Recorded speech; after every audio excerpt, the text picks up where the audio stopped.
Ah! So scary.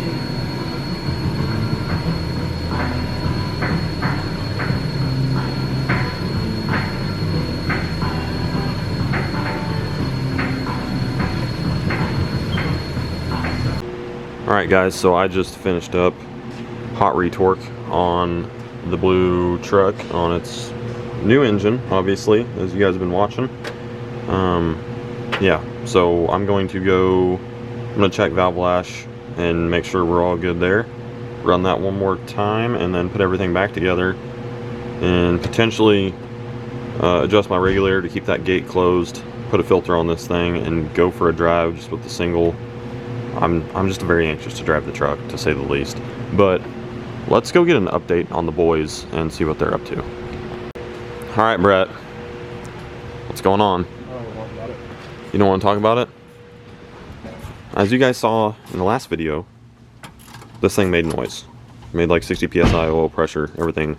Looked really good as far as mechanically running wise. We weren't upset with anything there. It's doing exactly what it's supposed to. The only thing that was not is the hydro boost. So the problem we were running into is as soon as you would start the truck, the pedal would go all the way to the floor. Not because you were pushing it, because it would take itself all the way to the floor. You literally could not grab it and pull it up if you wanted to. It was at like max stall pressure and wigging out. So we're kind of at this point assuming after it's sitting for basically a couple months that maybe the hydro boost went bad for some reason, because we cannot find any other issue with it. As far as like everything's good, all of our, I don't know, everything's hooked up. So we're basically just hoping that fixes it, and we'll see tonight if it does. It looks like it's all bolting up. So that's as far as Brett got. Dennis has been knocking stuff out. Let me show you something. Oh boy, he wants to show us something. Dennis did start his truck. We didn't get it on video, but he has started this thing. Okay, so all you people that like subs out there, this is how you get rid of subs. Yes. Because you don't need them. You don't need them. What do you need to listen to the whole time you're driving? The turbo. Yeah, that's it. Be a man. So Dennis is swapping some cleaner, I guess you could say, body panels on to his truck to give a little appearance look, but this is his donor basically, and he's taking the body panels off of this because they look good, and they're going on his truck that obviously the engine is in, his Laramie interior is in, all that stuff. So but yeah, this whole girl did fine, made oil pressure, sounds like. I mean, it was whenever we were cranking it, so. But swapping panels over should be good to go, and hopefully getting to drive it some so we can get back to actually enjoying things instead of just working on them. But that's where we're at tonight. Jerome is welding up a charge pipe for me, and that's for the stock appearing stuff. But I'm gonna check last real quick so we can possibly go on a test drive tonight. Alright guys, so we are back from our test drive. I'm pretty sure everything went good. I haven't honestly looked under the truck yet. It's been a hot minute. And I was going to show you guys the log. I didn't beat on it really. I just kind of rolled into it a couple times to see how the charger came up. Being this is our first test drive with the T4. And again, this is a T483 housing from AGP that they make that's non-gated. But let's see, at 2440, we were at 40 pounds of boost. Just rolling into it. And at 20 pounds of boost, we were at 2160, so 300 RPM, and it was pretty much ready to go. 2160 is still a bit slow, I would say, but this is a pretty large S300, as well as I had to put the 5x14s in it that I won on the dyno day from Mr. Matt Gottschalk, which I really do appreciate him supporting that event and sending me those. That was pretty awesome of him. I have not got to run them yet, but they're in it right now. And the main reason being, last night, trying to run the truck, it started popping very loud. It sounded like gunshots, honestly.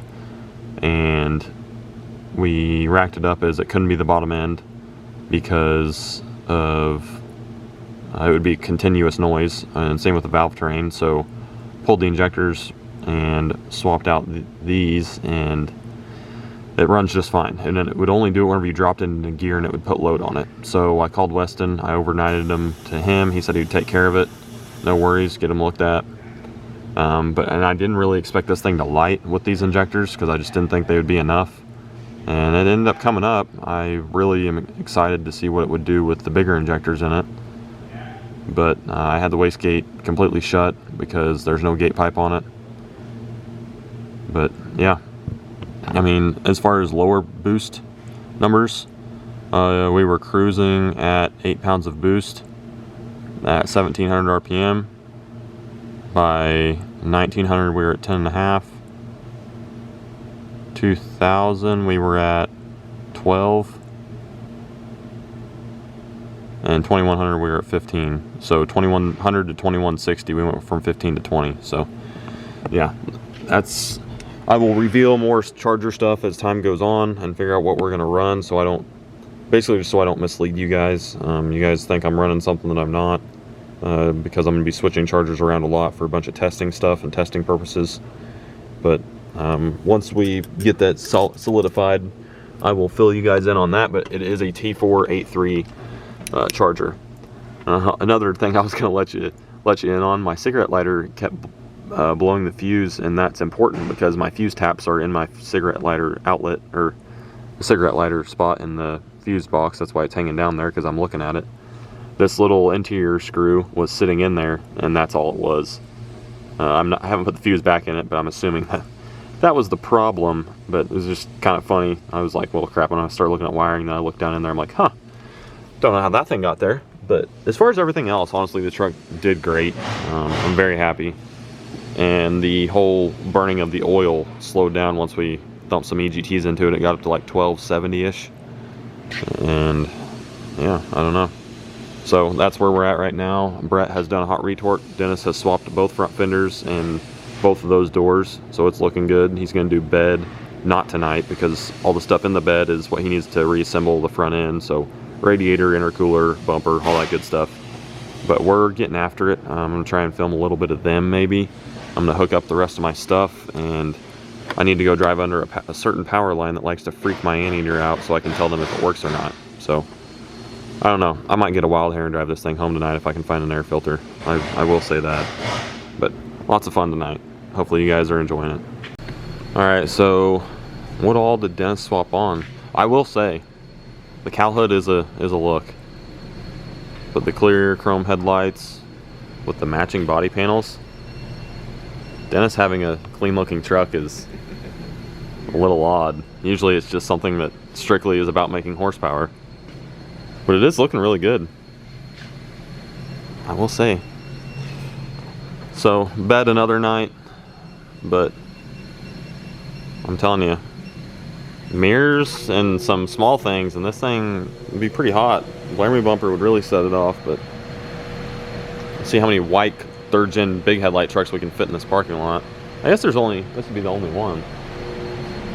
Jerome's and the quad cab are small headlight. Yeah, the big headlight. Yeah, listen to Dennis. Him and a small headlight Laramie interior, but he's got a big headlight truck. Ugh. Let's see what Brett's doing.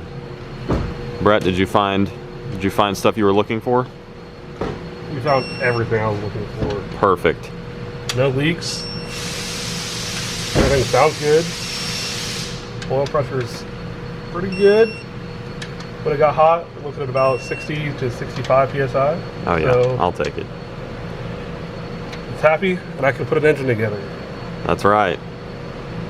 So it is going back together right now. Did the hot retorque and all that good stuff. So what, we're thinking another night to assemble the front end? Yeah, I think and do that stuff Wednesday so we can get some sleep. We'll take tomorrow night off, gonna sleep a little bit, and then put everything back together and make a charge pipe and dyno by Saturday. Hell yeah.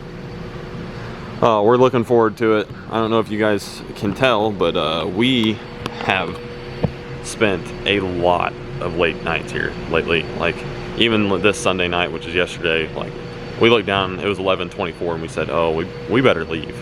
And tonight it is, I don't know what time it is. It's not late yet, but I am using that as I'm going to go home. I don't know where my phone is at, but we're gonna get out of here at a decent time tonight, mark my words, because I am pretty beat. And I know that this thing is doing good, and that's the main concern. So, yeah, that's the update so far.